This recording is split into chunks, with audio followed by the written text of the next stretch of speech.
الحمد للہ وکفا وسلام علی عبادہ الذین اصطفیٰ اما بعد اعوذ باللہ من الشیطان الرجیم بسم اللہ الرحمن الرحیم فذکر بالقرآن من یخاف وعید وقال رسول اللہ صلی اللہ علیہ وسلم خیرکم من تعلم القرآن وعلمہ سبحان ربک رب العزت عما یصفون وسلام علی المرسلین والحمد للہ رب العالمین اللہم صلی علی سیدنا محمد وعلی علماء نے کتابوں میں لکھا ہے کہ اللہ تعالیٰ نے جتنی آسمانی کتابیں نازل کیں ان سب میں جو کچھ آیا وہ سب کا سب اللہ نے قرآن مجید میں سمیٹ دی۔ وہ تمام معارف، وہ تمام زندگی گزارنے کے اصول جو اللہ نے اپنی ساری کتابوں میں نازل کیے ان کو قرآن میں جمع فرما دیا، اور جو کچھ پورے قرآن میں اللہ نے جمع فرمایا اس کو سورہ بقرہ میں جمع فرما دیا، اور جو کچھ سورہ بقرہ میں اللہ تعالیٰ نے اتارا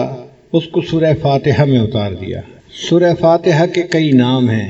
فاتحۃ الکتاب یعنی باب الکتاب، کتاب کا دروازہ، کتاب کو کھولنے والی۔ انگلش میں جیسے پریفیس ہوتا ہے تو یہ پورے قرآن مجید کا نچوڑ ہے، اس کی سمری ہے سورہ فاتحہ۔ اس سورت کو نماز میں پڑھنے کا حکم ہے، یہاں تک نبی علیہ السلام نے فرمایا لا صلاۃ الا بفاتحۃ الکتاب کہ سورہ فاتحہ کے بغیر نماز ہی نہیں ہوتی۔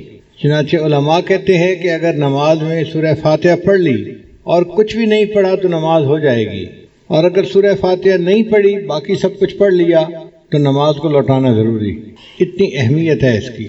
آخر نماز کی ہر رکعت میں اس کو پڑھنے کا کیوں حکم دیا گیا؟ اس کے اندر راز ہے۔ اس کو سورہ شفا بھی کہتے ہیں۔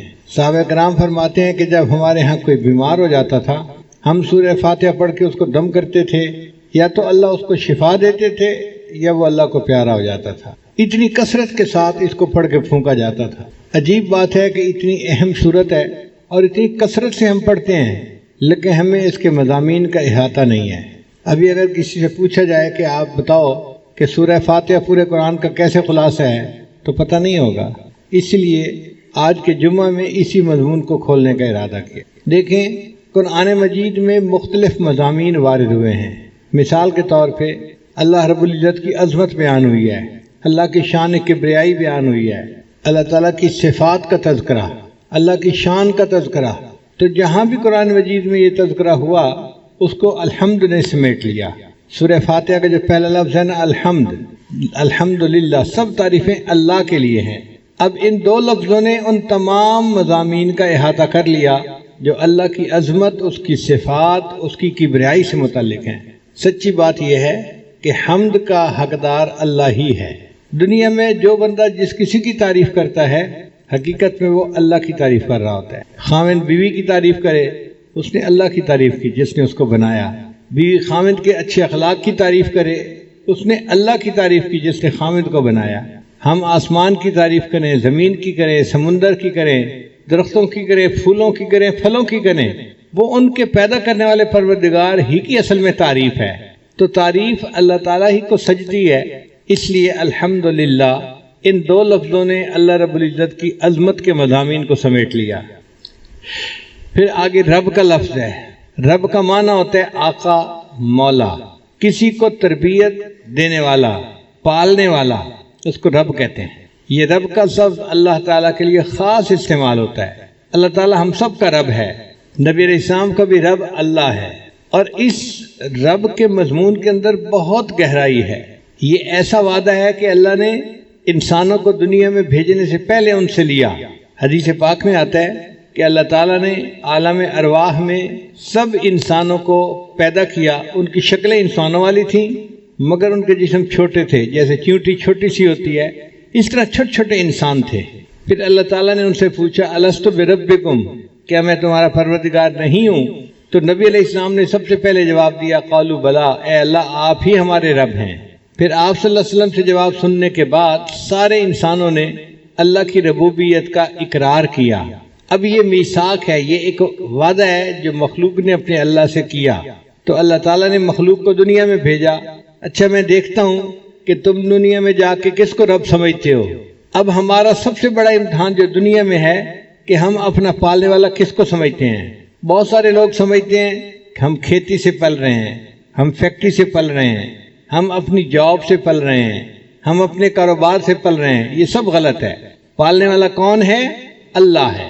جس طرح پہلے زمانے میں لات اور منات کی نفی کی جاتی تھی، اسی شد و مد کے ساتھ اس کی نفی کرنی چاہیے کہ ہم فیکٹری سے نہیں پل رہے، دکان سے نہیں پل رہے، کھیتی باڑی سے نہیں پل رہے، ہمیں اللہ پالنے والا ہے۔ آج کاروبار کی بات آتی ہے تو لوگ دین کو ایک طرف کر دیتے ہیں، اور یہ آخر کاروبار ہے، کیا کریں؟ ایسی بات نہیں ہے، کاروبار نہیں پال رہا، ہمیں اللہ پال رہے ہیں۔ کسی کو کاروبار کے ذریعے سے دے دیتے ہیں، کسی کو فیکٹری کے ذریعے سے دے دیتے ہیں، کسی کو اللہ تعالیٰ جاب کے ذریعے سے دے دیتے ہیں۔ یہ اسباب ہیں جو اللہ نے بنائے ہیں، دینے والا اللہ ہے۔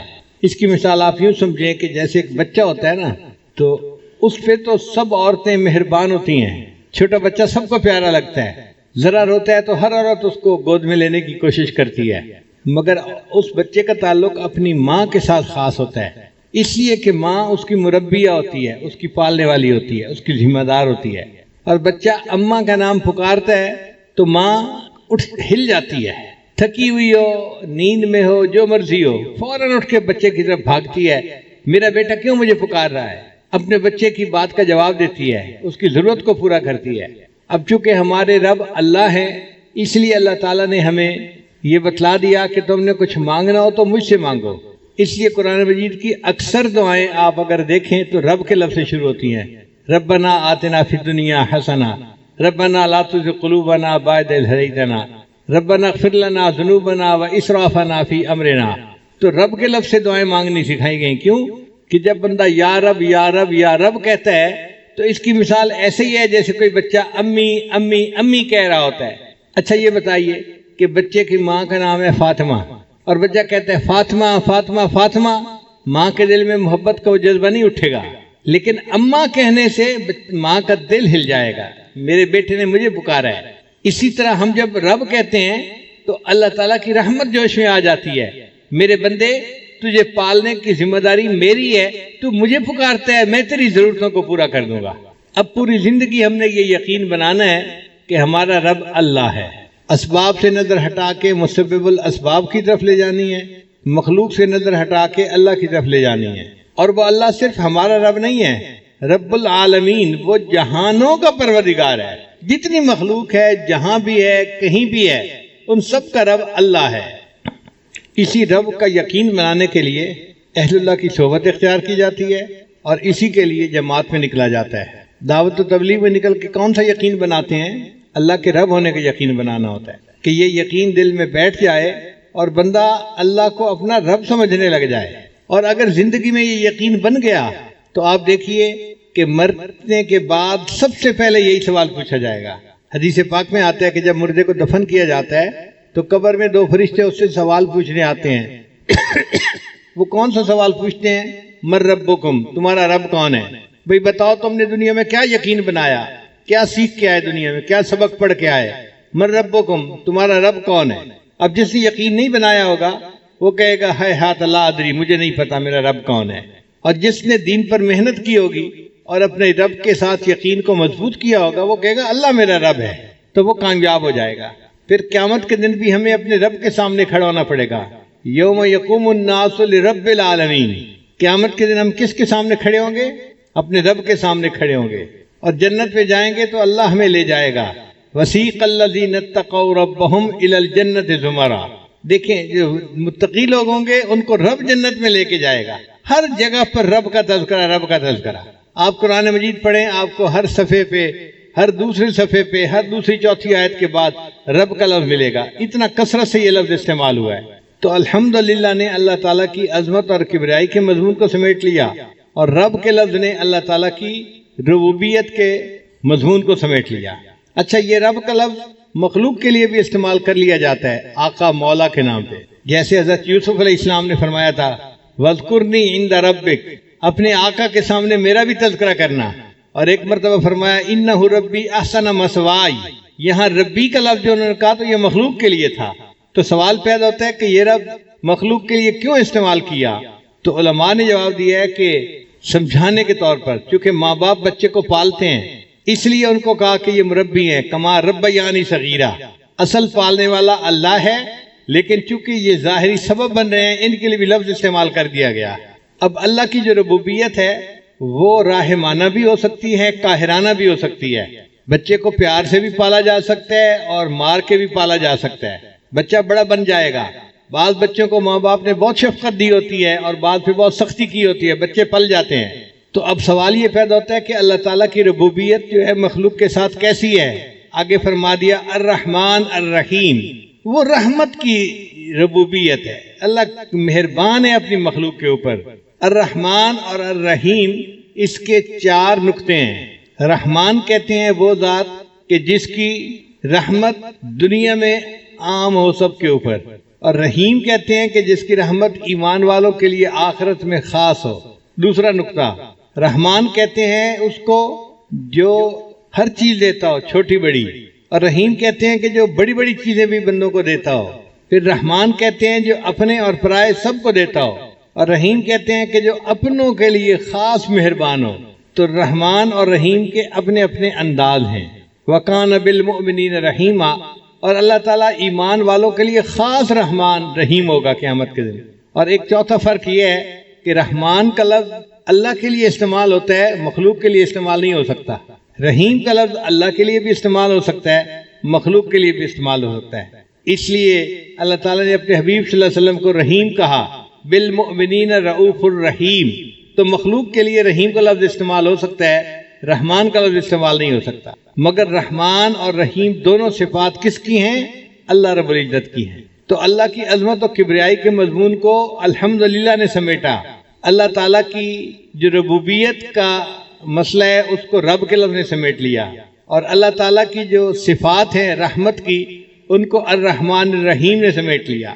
پھر قرآن مجید میں قیامت کے دن کا تذکرہ ہوگا تو فرمایا مالک یوم الدین، اللہ تعالیٰ قیامت کے دن کا مالک ہے۔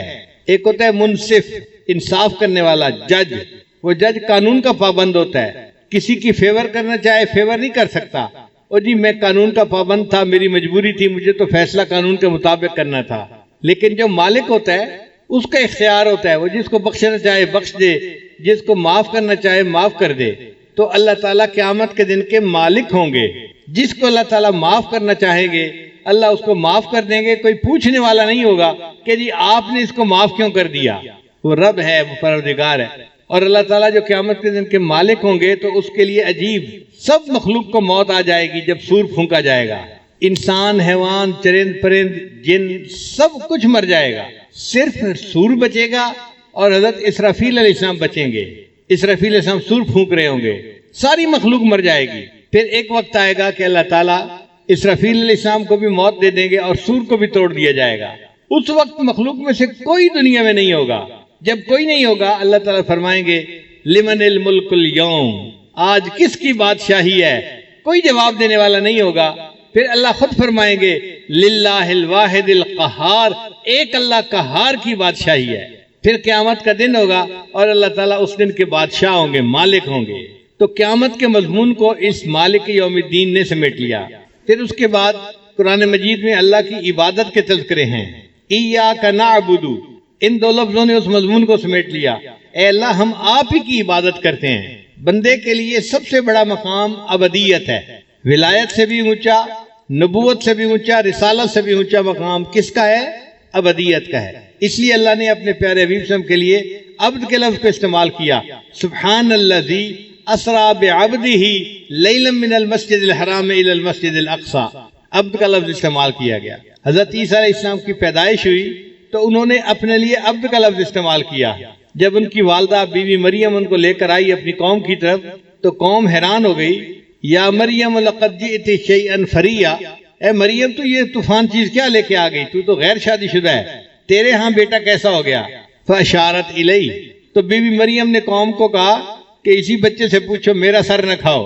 قالو، کہنے لگے کیف نکلم من کان فی المہد صبیا، وہ بچہ جو گود میں ہے چند گھنٹے پہلے پیدا ہوا یہ کیسے بول سکتا ہے؟ اس وقت اللہ رب العزت نے حضرت عیسیٰ علیہ السلام کو حکم دیا کہ اے میرے پیارے عیسیٰ علیہ السلام آپ بولیے اور اپنی والدہ کی پاک دامنی کی گواہی دیجئے۔ تو حضرت عیسیٰ علیہ السلام نے کلام شروع کیا، قال انی عبد اللہ، میں اللہ کا بندہ ہوں، آتانی الکتاب وجعلنی نبیا، مجھے اللہ نے کتاب دی ہے اور نبی بنا کر بھیجا ہے۔ تو دیکھو حضرت عیسیٰ علیہ السلام نے بھی ابدیت کا اظہار کیا۔ تو بندے کے لیے ابدیت سب سے اونچا مقام ہے، اس لیے جب بھی ہم مانگیں اللہ سے تو اللہ کی بندگی مانگیں، اے اللہ ہمیں اپنا بندہ بنا لیجئے۔ ہمارے لیے سب سے بڑا اعزاز یہ ہے ہم آپ کے بندے بن جائیں۔ حضرت علی اللہ نے فرمایا کرتے تھے، اے اللہ میرے لیے یہی عزت کافی ہے کہ تو میرا پروردگار ہے، میرے لیے یہی عزت کافی ہے کہ تو میرا پروردگار ہے، اور میرے لیے یہی فخر کافی ہے کہ میں تیرا بندہ ہوں۔ اے اللہ ہم آپ کے بندے ہیں، ہمارے لیے اس سے بڑے فخر کی بات کیا ہو سکتی ہے؟ تو ایاک نعبد نے ابدیت کے مضمون کو سمیٹ لیا، و ایاک نستعین، اور اے اللہ ہم آپ ہی سے مدد مانگتے ہیں، چونکہ آپ کی عبادت کرتے ہیں، آپ ہی ہمارے مددگار ہیں، آپ ہی مشکل کشا ہیں، آپ ہی حاجت روا ہیں۔ تو اللہ تعالیٰ کو مشکل کشا مانا، حاجت روا مانا، اور اللہ ہی سے مدد مانگی۔ اب مدد جب انسان مانگتا ہے تو بہت ساری چیزیں مانگتا ہے، مگر ان میں سب سے اہم چیز پہلے مانگتا ہے۔ ہمارے لیے دنیا میں سب سے اہم چیز کیا تھی؟ اہدنا الصراط المستقیم، اے اللہ ہمیں سیدھے راستے کی رہنمائی فرما دیجئے۔ سیدھے راستے کی رہنمائی مل جانا، ہدایت کا مل جانا، یہ بندے کی سب سے بڑی ضرورت ہے۔ اب اہدنا الصراط المستقیم نے ان پورے مضامین کو سمیٹ لیا جن میں اللہ تعالیٰ نے بندے کو ہدایت کے بارے میں فرمایا ہے۔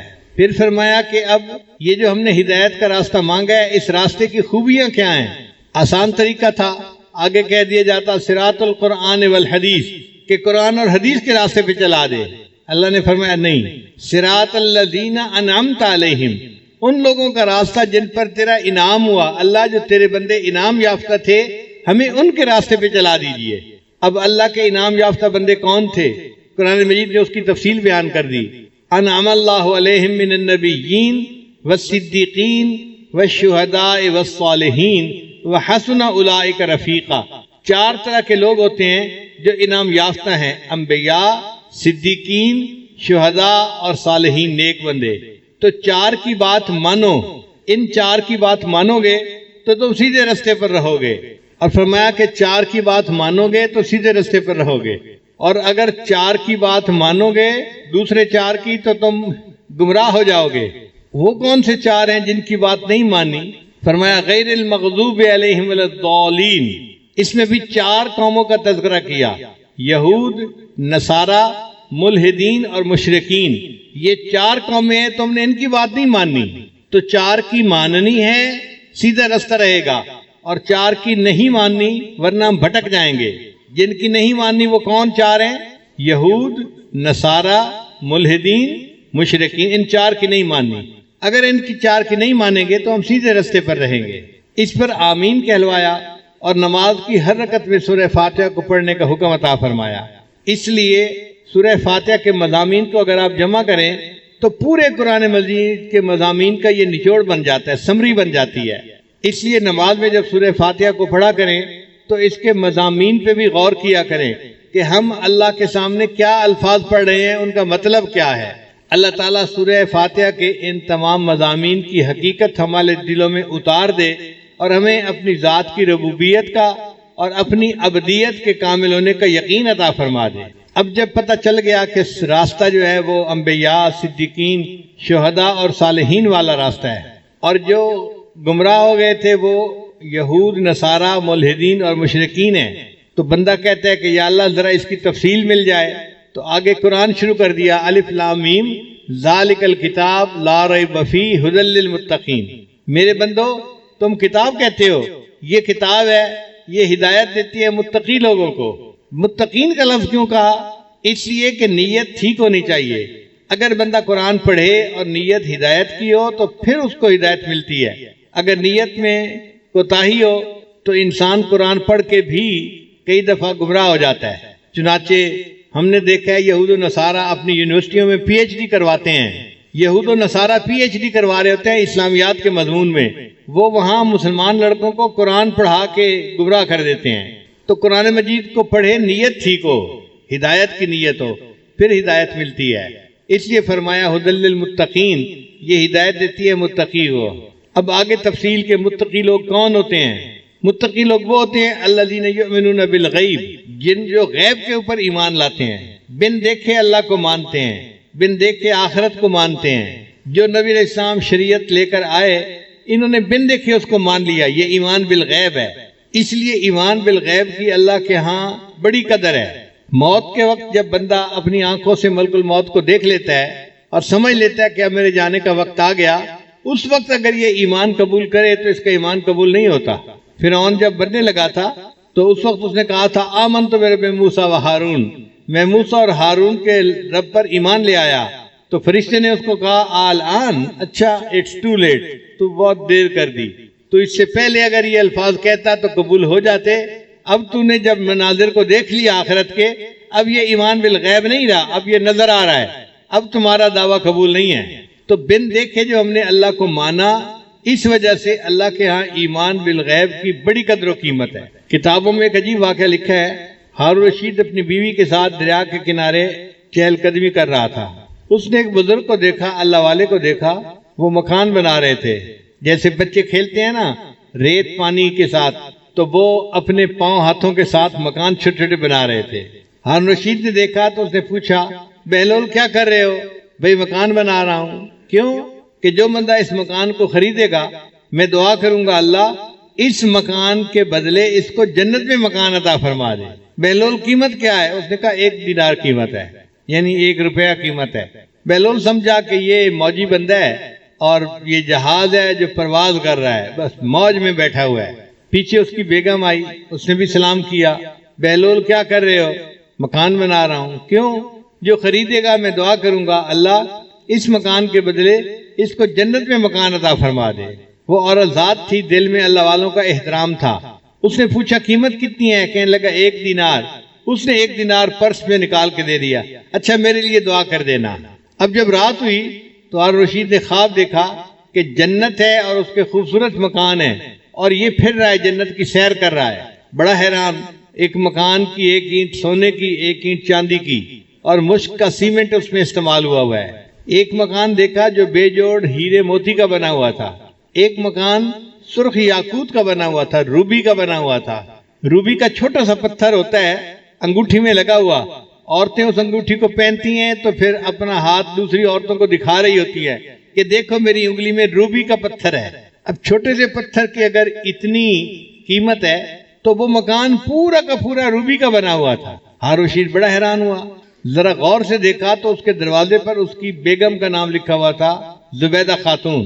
تو ہارون رشید خوش ہو گیا، کوئی بات نہیں میری بیگم کا گھر ہے، چلو میں اندر سے جا کے دیکھتا ہوں کیسا ہے۔ جب دروازے میں سے داخل ہونے لگا تو وہاں فرشتہ بیٹھا ہوا تھا، سیکورٹی گارڈ بیٹھا ہوا تھا۔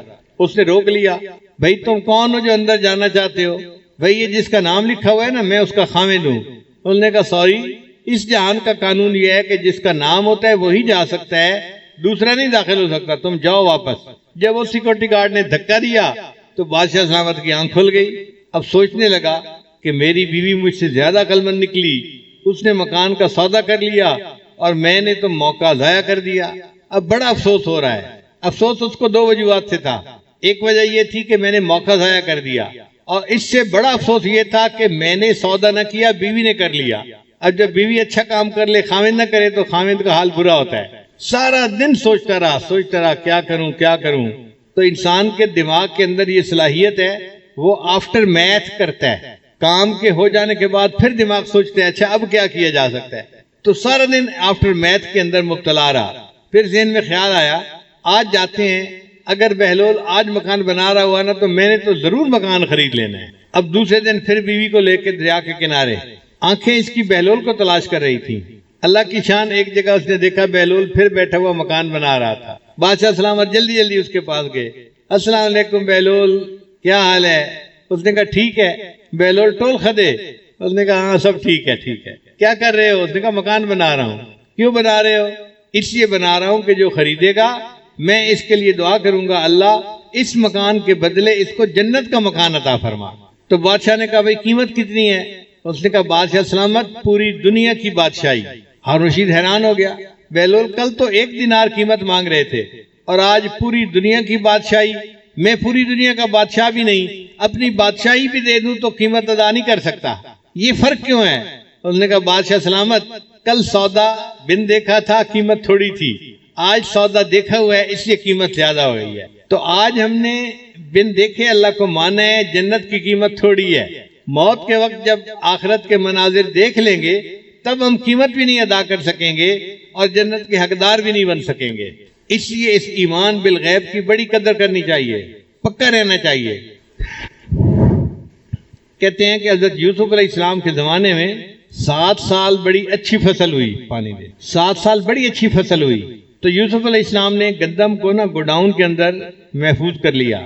پھر اس کے بعد 7 سال قحط کے آئے، ان قحط کے سالوں میں بالکل بارش نہیں ہوئی تھی اور لوگوں کے پاس کھانے کے لیے گندم نہیں تھی، تو لوگ حضرت یوسف علیہ السلام کے پاس آتے تھے کہ حضرت ہمیں گندم چاہیے۔ انہوں نے قانون بنا دیا تھا، جتنے گھر کے بندے ہوں ان کو ایک بندے کے حساب سے 1 بوری سال کی دی جائے گی اور اتنی قیمت لی جائے گی، اور اپنے بندوں کو بتا دیا بھئی جو آئے پہلے پوچھنا کتنے بندے گھر کے ہیں، اتنی بوریاں دے دینا اور اتنی قیمت لے لینا۔ دن رات لوگ آتے تھے اور گندم لے کے جاتے تھے، آتے تھے گندم لے کے جاتے تھے۔ اللہ تعالیٰ کی شان دیکھیں، ایک لڑکا آیا جو 12-13 سال کی عمر کا تھا، اس نے آ کے کہا بھئی گندم چاہیے۔ لوگوں نے پوچھا بھئی گھر کے بندے کتنے ہیں؟ اس نے کہا جی 10 ہیں۔ ان کا ٹھیک ہے 10 بوریوں کی قیمت دے دو، ہم گندم دے دیتے ہیں۔ اس نے 10 بوریوں کی قیمت تو دے دی، پھر کہنے لگا مجھے گندم زیادہ چاہیے۔ ورکل نے کہا بھئی ہم نہیں دے سکتے، اگر زیادہ چاہیے، فیور چاہیے تو یوسف علیہ السلام کے پاس چلے جاؤ، ان کا اختیار ہے، جس کو چاہیں جتنا دے دیں۔ تو وہ لڑکا یوسف علیہ السلام کے پاس آیا، حضرت گندم چاہیے۔ بھئی لوگوں نے آپ کو گندم نہیں دی؟ جی دی ہے، مجھے زیادہ چاہیے۔ چلو بھئی 10 بوریاں انہوں نے دی ہیں، 10 بوریاں میں دے دیتا ہوں، آپ جا کے 20 بوریاں لے جاؤ۔ اس نے کہا نہیں حضرت مجھے اور زیادہ چاہیے۔ یوسف علیہ السلام بڑے حیران، بھئی 10 بوری گندم انہوں نے بھی دے دی، 10 بوری گندم میں نے ایکسٹرا دے دی، تمہارا جی نہیں بھر رہا اور مانگ رہے ہو؟ اس نے کہا کہ حضرت اگر آپ کو پتہ چل جائے نا کہ میں کون ہوں تو آپ مجھے بہت زیادہ گندم دیں۔ تو حضرت یوسف علیہ السلام نے پوچھا اچھا بتاؤ تم کون ہو؟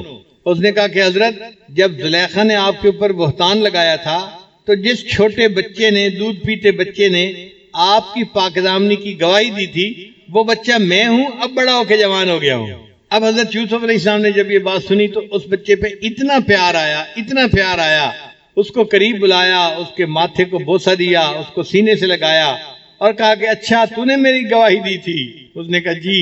لوگوں کو کہا اچھا بھائی اس کو 100 بوری زیادہ دے دو۔ کہاں اس کو 20 بوری مل رہی تھی اور کہاں اس کو 120 مل گئی۔ اب 120 بوری لے جانے کے لیے تو اس کے پاس سواری بھی نہیں تھی، تو لوگوں کو حکم دیا یہ 120 بوری اس کو گھر پہنچا کے آؤ۔ پنجابی میں کہتے ہیں لد بھی دے لدیندڑ بھی دے۔ تو حضرت یوسف علیہ السلام نے گندم بھی دے دی اور گندم لے جانے والے جانور بھی انتظام کر دیا۔ اب وہ بندہ ماشاءاللہ جس کو 10 بوری لے جانی تھی وہ 120 بوری لے کے جا رہا ہے، بڑا شان سے چلتا ہوا جا رہا ہے، خوش تھا، پاؤں زمین پہ نہیں ٹک رہے تھے۔ جب وہ چلا گیا تو اللہ تعالیٰ نے یوسف علیہ السلام کو وحی نازل فرمائی، اے میرے پیارے پیغمبر علیہ السلام، آپ نے اس بچے کو بڑا پروٹوکول دیا اور بڑی شان سے اس کو بھیجا۔ تو یوسف علیہ السلام نے کہا یا اللہ یہ وہ نوجوان ہے جس نے میری پاک دامنی کی گواہی دی تھی، آج جب یہ میرے پاس آیا ہے تو میرا دل چاہا کہ میں جتنا دے سکتا ہوں میں اس کو اتنا دے دوں۔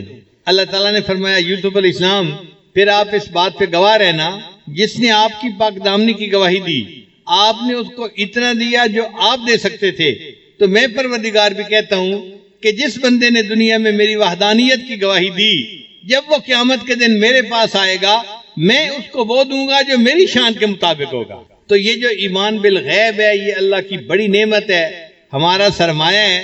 اس دجالی فتنے کے دور میں اپنے ایمان کی بڑی فکر رکھنی چاہیے، اس کی حفاظت کی اللہ تعالیٰ سے دعائیں مانگنی چاہیے۔